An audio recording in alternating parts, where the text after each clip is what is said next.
welcome back to the latest edition of Terrace Talk. Obviously, not much to play for Norwich City in the Championship between now and the end of the season. Unlike a lot of the teams at the bottom and the top, one of those that will be hoping to remain in the Championship next season is, of course, Portsmouth. With that, delighted to be joined by Andy from the PO Forecast to get a little bit of insight here on Pompey and I suppose their season so far and how it's all turned out. Andy, first and foremost, thanks for joining me and giving up your time this afternoon. Much appreciated. Let's get kind of straight into the recent game, I suppose. 2-2 draw at home to Derby at the weekend, which was, I suppose, a little bit dramatic at the end. A stoppage time equaliser against a team at the bottom as well. Probably feels like quite a big goal for your team and your season. Yeah, it felt like quite a big 10 minutes, to be honest with you, because it was just before Stoke scored their winner against Luton, Cardiff, wasn't it? Before they scored their winner in the last minute as well. So there was actually quite a big point swing in terms of our distance from the drop zone at that point. It was a weird game, to be honest with you. You could tell both teams were a little bit frantic. It wasn't what you'd call a composed game of football. It wasn't boring, but yeah, I don't know. Both teams looked a little bit, very, very on edge. You could tell how high the stakes were. And Rob Atkinson with a hat-trick. Technically, two of them for us, one of them in our own net, but I suppose he's probably still counting it as a hat trick. And yeah, you could get to the end of the season and think that could be the crucial goal that keeps us up, hopefully. But I mean, it's also a bit of what if. We missed a penalty in the first half that would have put us 1-0 up and changed the dynamic of the game a little bit, I think, going 1-up on such a big occasion. And we tend to, if we go 1-up at Fratton Park, the crowd can really, really play a part, I think. Don't get me wrong, we still do that when we go 1-0 down, but we seem to really thrive off that once we go a goal up, so it would have been big. But yeah, it could have been worse. Could have been a lot worse, and was fairly confident that it was going to be a lot worse until the final couple of moments there. Yeah, indeed. Yeah, 4-point buffer at the moment. Here's the table too. That bottom three, which going into the last. Thank you for including us in that, Adam. I appreciate that you cropped it just above us. That's helpful. Yeah, you're welcome. 4-point buffer. 4 pretty favourable games on paper, I'd say, against 3 of those with teams sort of with nothing to play for in the middle of the pack, and a pretty big game against Hull on the final day, which hopefully by then, of course, Portsmouth are safe in the Championship for another season. So I suppose, do you feel fairly secure that Portsmouth will have enough in the tank to be in the Championship next campaign? 2 different questions. Do I feel secure? Absolutely not. Not even slightly. Keeping me up at night. Nervous wreck for the entire game, for all of our fixtures. The last few home games, I spent the last half an hour just staring at the concrete in front of me rather than actually looking at the game. Do I think they've got enough to stay up? Yeah. But that doesn't mean that I'm feeling totally secure in it. So it's interesting. People keep saying to us that it's a favourable kind of run-in, and the stats would back that up. I think the final 6 games of the season, we had the second most favourable run-in out of the entire division in terms of points per game for our remaining opponents for their home and away form, respectively.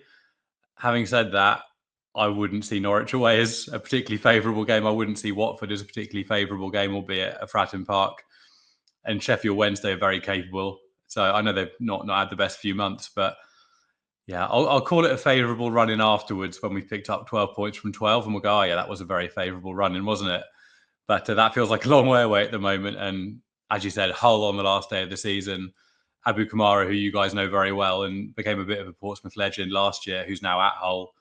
There's a horrible script in there somewhere that could act its way out that we're desperate to avoid. So we're just thinking, this time next week, if we pick up 6 points from 6, if you lads could very kindly just not turn up, that'd be appreciated. And then Watford have got a couple of injury issues. If we could just, comfortably turn them over with a 3-0 win, and this time next week we can be having our feet up and not even worried about Sheffield Wednesday. That's the plan, but it's going to be a tough route to get there. I wouldn't say we're anywhere near on the beach as yet. No, we could certainly play a part. I think we've got Cardiff at Carrow Road on the final day, so we might be able to help you boys out if we can't on Friday in terms of a result. Just broadening out a little bit in terms of the season as a whole. Obviously, over a decade away from the Championship. That return last year, in the fashion. I think it was over a year ago today. You said, you sealed your fate. The anniversary today. Yeah, 1 year. There we go. So after a decade away, how does it feel being back in the second division of English football? I know you've had quite a journey in that time, down to League One, down to League Two, and sort of had to do it the hard way. Yeah, it's been a long time. Hey, League Two was quite bad, if I'm being completely honest with you. We had a lot of 16-year-olds and 17-year-olds playing, and then sort of one person over the age of 30 and Johnny Ertel on rolling 1-month contracts. That wasn't the best time in the world. Stuck there for a little while, but then again, winning League Two on the last day of the season of 2017, when we came into the final day third in the table.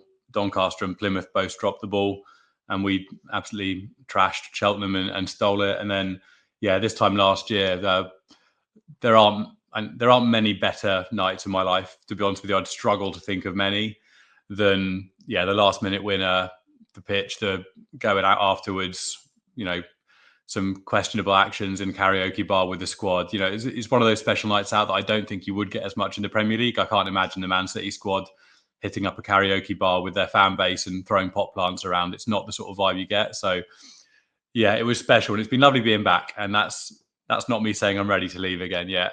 But seeing some different grounds that I've not seen for a long time, some completely new grounds. So I've never been to Carrow Road before, so I'm looking forward to Friday, ticking another one off the 92 Football League grounds.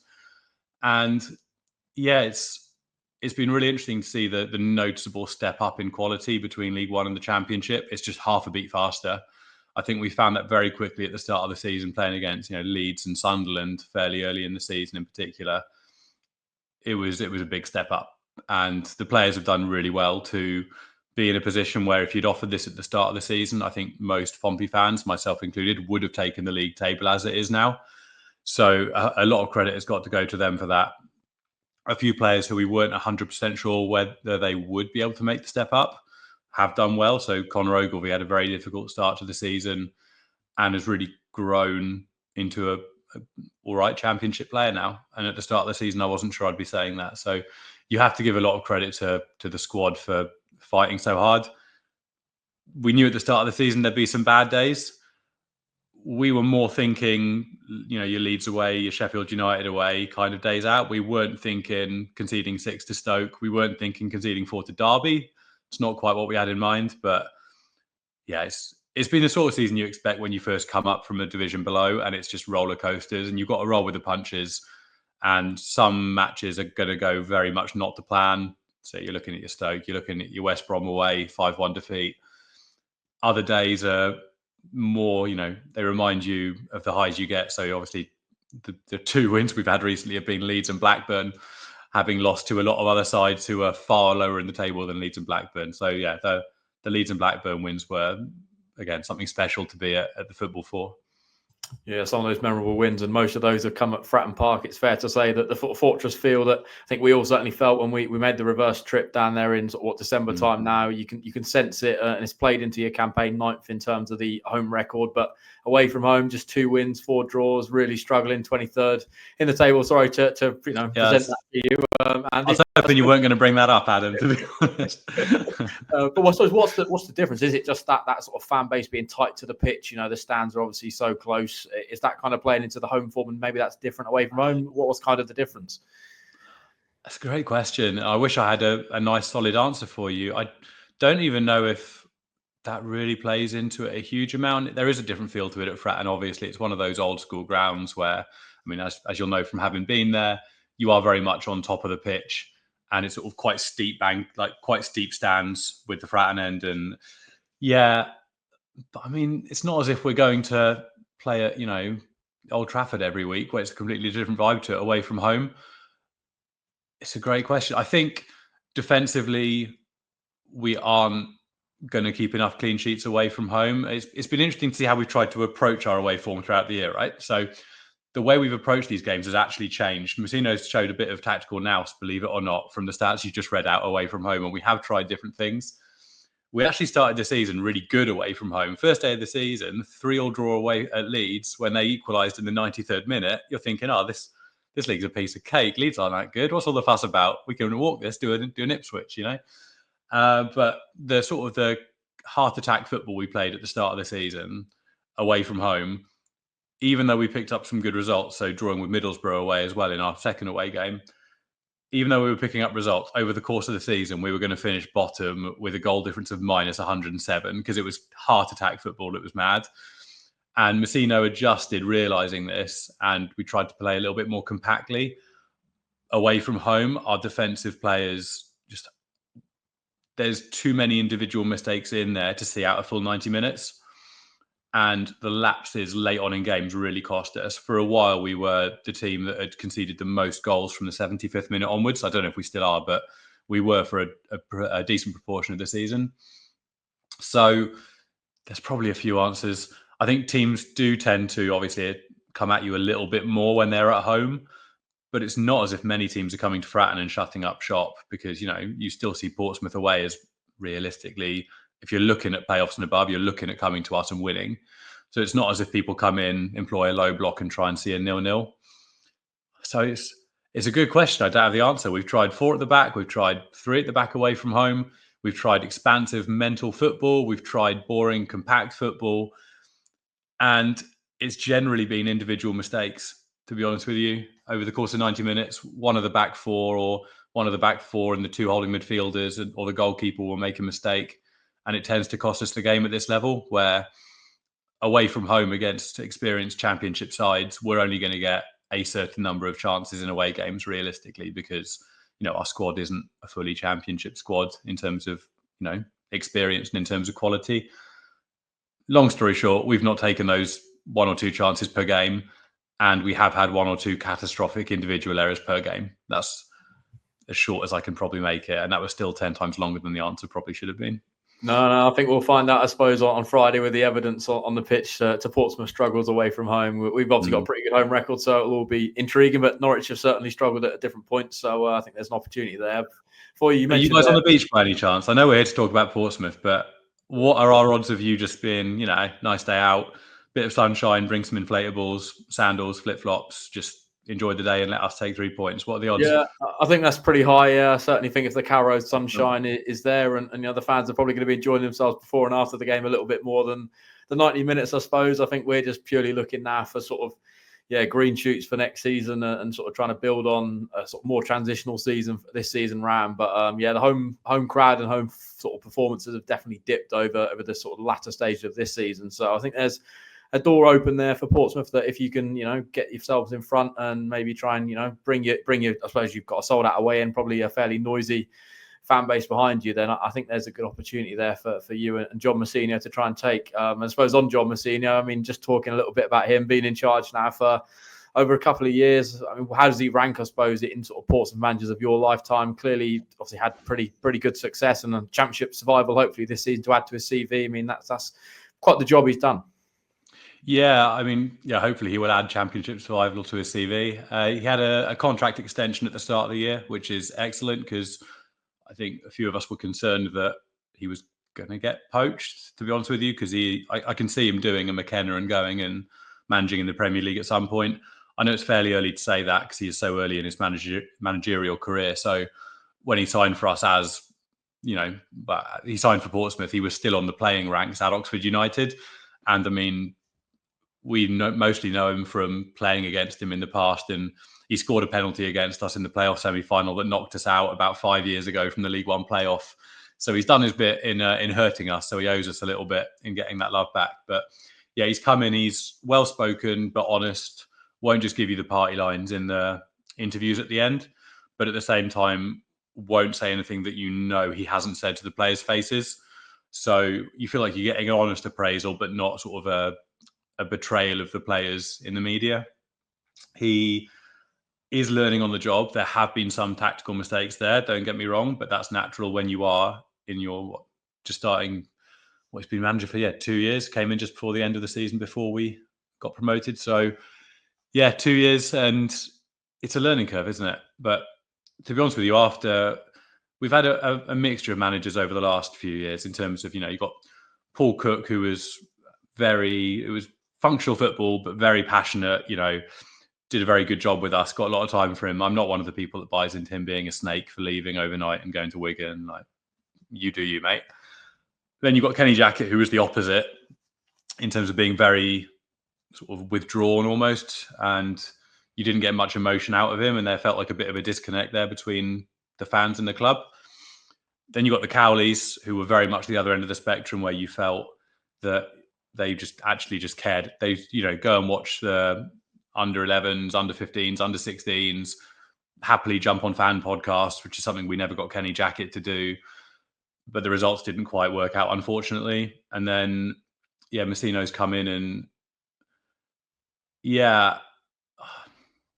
he's learning, but he's showing ability 100%. I mean, if you win League One in your first full season in management, you're not going to get the fans slating you, are you? He's done something that other managers had 3, 4, 5 years to try and do and didn't succeed at. So he's got something about him. He's pragmatic. He knows the system he likes in terms of it being a 4-2-3-1, but there is some flexibility there. A couple of times recently, we have switched into a 3 at the back with 2 wing backs. Didn't work brilliantly, but at least the attempt was there. And he's just a good bloke, by all accounts. I live in Oxford. I've got a couple of friends who work down at Oxford United who know him, and just the review has just been he's just a good human being, which gets you a long way in life in terms of the relationship with the fan base. So, I very much hope he gets a success story at the end of the year. But, I mean, even when we were sitting in the relegation zone or thereabouts and on bad runs, it was really a minority of the fan base thinking we needed a change, which when you look at the league table and you look from like 14th downwards, how many of those clubs, it's basically every club except us from 14th downwards have changed their manager this year. And we've not really had any serious calls for it at all because he's just got such a good rapport and we know it's a project and there's a lot of trust there, to be honest. So, good bloke. Yeah, I've certainly been impressed with him whenever I've seen him, or sort of bits in the media, speaks well and pretty transparent, as you said, communicates well with your fans, and that's all you can ask for from a manager. Let's talk a little bit about a few connections between the two clubs. Quite a few in the Portsmouth camp, a couple that maybe don't have more notable spells at Norwich. Isaac Hayden, who had a pretty injury-prone spell at Carrow Road a few years back. Ben Killip, who came through Norwich's youth academy. I don't think he's actually featured for Portsmouth, but is a goalkeeper on the books at Pompey. Let's talk first and foremost about one that made the switch, or was that part of Norwich in the first half of this campaign? Cade Gordon on loan, left the club in January, decides to move to Portsmouth on loan, and we did speak a little bit off camera. I don't think he's featured a massive amount for you guys. Yeah, it's been bit part. Hasn't really been able to he hasn't really cemented a place in the lineup. He had an opportunity. He came on against Preston, I think it was a few weeks ago, up in Preston, and we conceded 2. We lost 2-1 that game. So went 1-0 down, equalised, and then absolute head loss when we equalised and somehow conceded to lose 2-1 in a game where Preston were not good. We just were worse. So that's never good. But it was just head loss. And the 2 goals we conceded, at least one of them, you could put a decent amount of the blame on him if you were going to pick out individual players, which we try not to do too much. But in terms of positioning and not tracking back or losing the ball, if you picked someone, it would have been him, unfortunately. And after that game was the angriest I think we've seen John Messino in terms of the head loss and the fact that they just, stopped doing everything they'd been told to do. And he came out and said, there's only so much I can do. We do it on the training pitch all week. They come out on the day, and then he used the phrase, they think they know better than me. I've been far too nice to them for far too long. That was the phrasing at the end of that game. And I would imagine that some of that ire was aimed at Gordon. So we've not seen a huge amount of him. He looked lively going forward without a huge amount of end product, but looked lively going forward. But defensively, not brilliant. And looking at where we are in the table, you've got to build from a defensive foundation, really. Even your attacking players have got to be doing their job, doing their shift defensively. Our number 10, for example, first 10 minutes this weekend just gone, was tracking back in our own third, trying to save corners, get blocks in, etc. And you didn't really get the feeling of defensive solidarity from him, unfortunately. So it's not too late, but he's not set the world on fire down here yet. And there are other players who have come in around the same time, similar types of players who have. And he's just not taken that opportunity yet. We haven't really got to know him well, to be honest with you. Yeah, it does feel very similar to his Norwich spell. I think a lot of fans wanted to take to him. The attacking stuff at times was good. Lack of end product, just as you kind of mentioned, he got 1 goal for us, but a few opportunities where maybe he still was a little bit raw, snatched at a few opportunities, but clearly a talented kid who's on Liverpool's books. Hopefully for his career, he can go and find a home next season and kick on. But one man who came through Norwich's academy, is still very well liked, who is arguably, I think, one of Portsmouth's, if not their key man. It is, of course, Josh Murphy, who arrived at Fratton Park on a free transfer in the summer, 7 goals, 11 assists already this campaign. And whenever I've watched him, he's been electric. The celebration seems to be every single week flowing in terms of the goals. So I suppose, how's his life been so far down on that south coast? It seems like he's settled in well and probably, if not arguably, the most key player. Yeah, I mean, we're doing a Player of the Season poll at the moment for a local charity through our podcast group, and he's currently leading the poll by, I think he's on like 45% with 5 or 6 players shortlisted, which tells you a lot. He's likeable, got energy, has got end product, to be fair, he's cleared the stadium a couple of times with his efforts from outside the box, but he's scored enough to more than make up for it. So he's got credit in the bank. Good ball into the box. Not afraid to run at defenders. Basically, just one of the few players, probably alongside Callum Lang, who's consistently troubled defences who are good championship level. There's been a couple of games where he's been a bit more anonymous when teams double up on him, but realistically, that just creates a space elsewhere on the pitch for someone else to take advantage of. So even when he doesn't directly impact the game, you have to think a bit more zoomed out. But yeah, he's settled in well. I think he's, as far as I can tell, got a good relationship with the fan base. Seems to get on well with people at the club. Obviously knows John Messino well from time at Oxford. So yeah, I think he's kind of landed on his feet. And he actually started off the season injured. The first few games of the year he wasn't playing, and he just set the world alight a little bit down at Fratton Park when he came back from injury. And yeah, I think you'd say in the absence of Callum Lang, key player for sure. I think if he has a quiet game, then we tend to struggle. But if he's on one of those days where he fires, he's very, very difficult to stop without doubling up on him. And as I say, that creates opportunities for someone else on the pitch to have a bit of extra space, someone like Matt Ritchie or like Adil Ashish in playing in the 10 role, or even Sadie playing in the 10 role as he was last week. So yeah, he's a good lad, and I don't think we'd be where we were or where we are this season without his contributions. He's looked weirdly better at championship level compared to those around him than he seemed to for Oxford at League One level. I don't know if the style of the game suits him better, the slightly increased pace of the game. It seems to suit his playing style more than League One did, especially in terms of goal scoring. So yeah, really, really good signing. One of the ones that's a bit of a standout this season for sure. Yeah, certainly glad to see him back and firing. Obviously, his brother doing so well at Newcastle. I think their struggles have been well documented. So to see him back in the Championship and sort of flourishing is good to see. Let's talk a little bit about the reverse game before we talk about in this game. I would say watch your memories, but a 0-0 draw, and certainly from my point of view, there was not a lot of goal mouth action. I think Bishop had an opportunity off the top of my head, quite or middle of the second half, to potentially try and steal it for Pompey. I suppose on that night and that occasion, fair result, or do you feel Portsmouth probably shaded it a little bit? Yeah, to be honest, you say it's not a memorable game, and I mean, in your season, it probably very, very much wasn't. But from our side, I look back at that and think it was probably weirdly one of the more important games, because it was really the first attritional game that we'd played and got something out of. I think it was our second 0-0 of the season, sorry, because I think we drew 0 against Luton fairly early in the year when their keeper got sent off, and that we thought that was a great result at the time. But it was the first time we really played an attritional, not pretty game and held our own. And coming to Fratton Park as an away team, that might not be what you'd have expected us to be happy with. But like I said, the start of the season was just such fast-paced mental football where 46 games of it, but my blood pressure wouldn't have coped.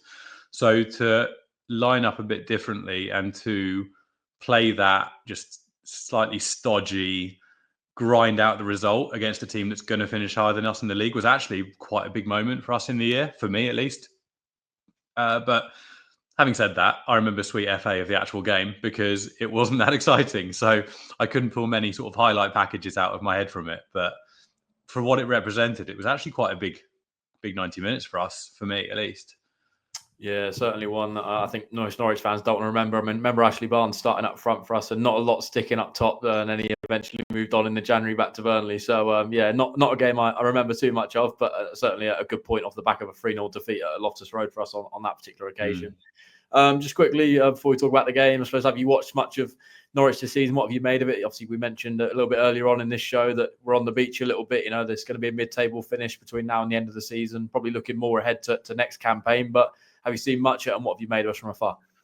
So honestly, Norwich have been, if I'm being completely frank, largely irrelevant to me this season, if I'm being completely honest. And I don't mean that in a negative way towards you, in that you're not one of our direct competitors in the league. We're not aiming for the same thing this season. And you're also not one of the teams that's being dumped on Sky Sports midweek in the evening because you're fighting for promotion to the Premier League in the automatic. So I've seen it when we've not been playing. I've seen a huge amount of teams. Like, I've watched a lot of Plymouth games, a lot of Luton games, a lot of Cardiff games, a lot of Stoke games, trying to get a bit of an idea what to expect. Also seen an absolute ton of Leeds games because they're on Sky every week, as we know, and a lot of Burnley games up the top of the division as well. So you're more of an unknown quality. It's that quantity. It's more of that middle third of the championship that doesn't get a huge amount of attention over the course of the season.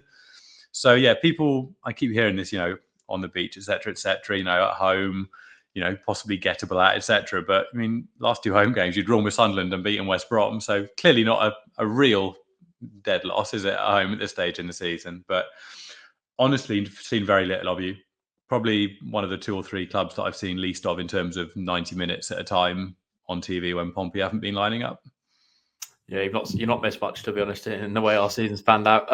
Let's talk a little bit, I suppose, around the game. How do you see it unfolding on Friday? Obviously, a massive game for you guys, less so for us. But probably feels like one more win would probably all but secure safety. So I suppose, do you see Carrow Road as a potential route for 3 points? We'll take a point if you offer it now, 100%. I think we've got Watford at home on the bank holiday Monday after our Friday game at Carrow Road. So dream for me, well, it's not the dream obviously, but I would be unbelievably happy with a point against you and then a win against Watford, and I think that would be enough. We've seen Oxford, in the last 2 weeks have suddenly picked up 2-3 wins in a row, and suddenly they're clear of it. Basically, it's all it takes. So I do think we're probably a win and a draw away. The bottom of the table is a bit of a weird one because Derby have still got to play so many of the teams in and around the bottom of the league. And obviously we've still got Hull. So everyone's got to take points off each other. But what we've got now won't be enough.